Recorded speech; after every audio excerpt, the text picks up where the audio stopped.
This is Susan Wilbanks with blendedinsight.com. I am a holistic and integrative healing arts practitioner, an intuitive, and an energy healer. In this podcast, I share tips, tools, and suggestions that have helped me along my path in hopes of inspiring and helping you along yours. Let's get started with today's podcast topic.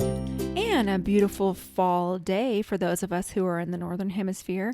Welcome, bright soul. Thank you so much for joining me on another podcast. I do have my space heater on this morning. It's a little bit chilly here. It's just that time of year, so I'm not going to say anything other than I just have on my space heater. Everyone knows I typically run cold, and I'm not a fan of being cold, but it's okay. I've got a blanket, I have a space heater, I'm good to go. And how are you faring with this energy? Goodness gracious. I had shared in a previous podcast that I've been taking belly dance classes. It was something I was drawn to. I used to live in Turkey. They had belly dancers, and it just seems fun. Over the years, I've seen people do it, and I thought, you know what? We store trauma in our hips. Wouldn't it be interesting to get into the micro movements of the hips and move them in a way that I don't normally move them and have fun doing belly dancing? So I signed up for these classes, and they're pretty intense. The instructor used to perform, I don't know, she did it for maybe 30 years professionally. And so her goal is to get you to a stage level. I'm not going to do that. Come on. I just did it to have fun. And so what's been interesting about it is it's in the evenings, and I found myself the first few classes really dreading going, but I made the commitment, so I'll go.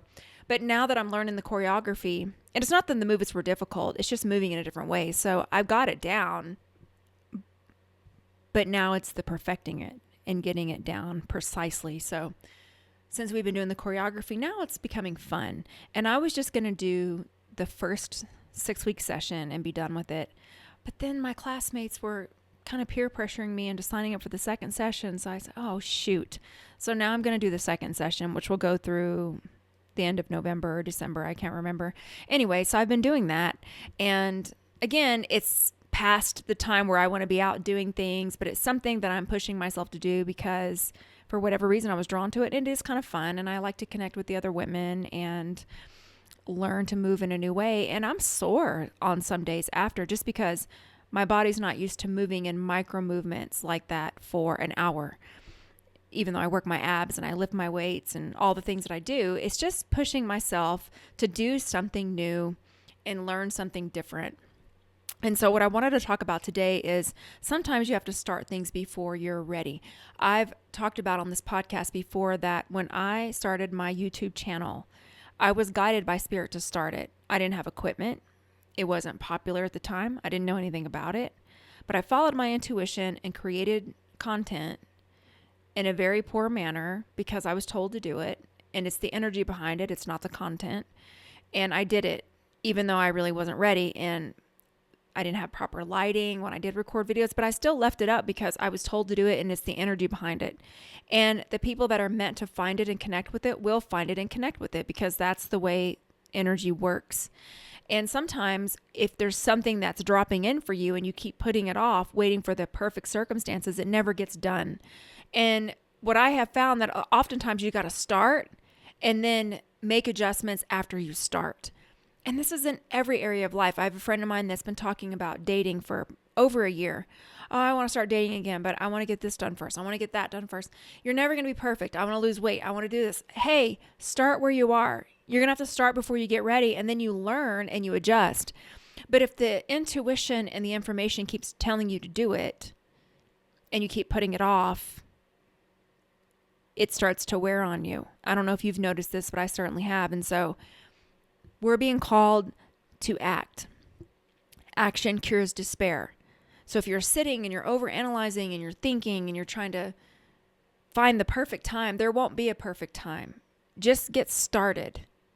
You know, it's even with an exercise program. I've heard people over the years say, oh, you know, I want to run a marathon. I don't want to run a marathon ever. I've told you guys that before. I think it's way too hard on the body. But I know there are some people that want to do those things. And I've heard people over the years say, I want to run a marathon, but first I'm going to get through this. First I'm going to get through that. And they put it off.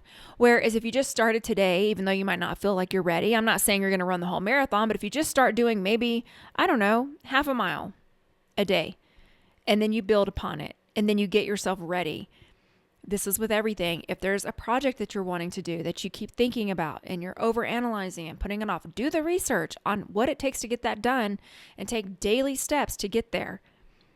Same with saving money or finances. If there's something that you're trying to do, research that particular topic. I'm not saying you have to devote a lot of time to it, but just a little bit every day. It's proficiency and consistency over time. The consistency will get you proficient. You don't have to do a whole lot of it, but just do a little bit. Same with doing gratitude journals. I've had this conversation a lot where people are like, I need to start a meditation practice, but after I get this done and after I get back from this and after that. No, it can only take you 2 minutes a day to write out gratitude if that's part of it. Second part, meditation. There are so many meditations. I have them even on my YouTube channel that are short, that are completely doable in your everyday world. You just have to make a commitment. And the other thing is your body will get used to a routine and habits. Your mind will start to expect it. So you just got to start, even if you feel like you're not ready. You'll get ready. We're not always in a place to procrastinate until the perfect time. There's rarely ever a perfect time. Now, I'm not saying there's certain things where you have lined up and you already know that you're going to start at this certain time and it feels good to you. I'm talking about the things that you keep reminding yourself of and you've been putting it off for so long, it starts to feel burdensome because you just need to do it. So I don't want to keep rehashing this and going over it and repeating myself, but I just wanted to bring that up in case it resonates for you today. And we'll go into a healing to help you get rid of any of the stagnation energy, clear away that path, and get you that push to get going on the things that you're being called to get going on. You might not ever be ready until you start. Start before you're ready. That's how great things happen. Those people that are disciplined and get things done, this is the way that we do it. We just do it. So you can uncross your arms and legs and begin to focus on your breathing.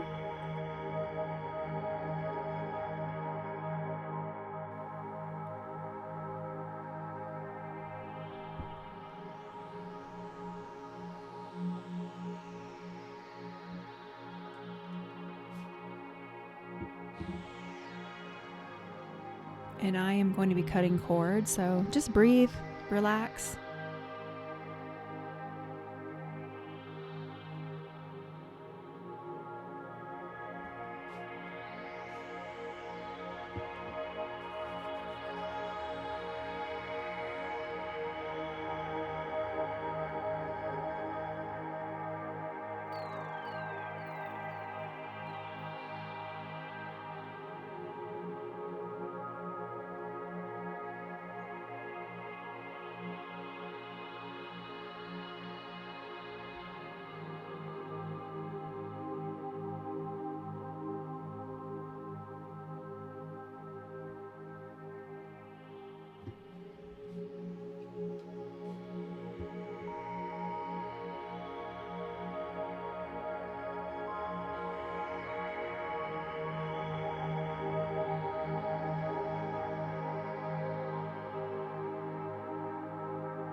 Okay, and so it is.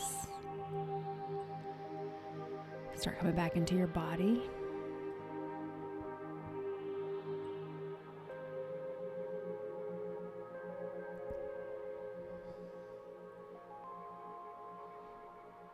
would probably drink a little bit of extra water today just because that was a pretty intense healing, even though it's short. Time does not have any influence over potency. And I just hope that you have a beautiful week. I know that this energy is intense. It's been for so long. I say it every week because it just is. And so continue to focus on the things that you have influence over. One of the things you have influence over is yourself. You're governing yourself. And so do what you can. Take really good care of yourself. And we will talk next week. Take care. Bye-bye.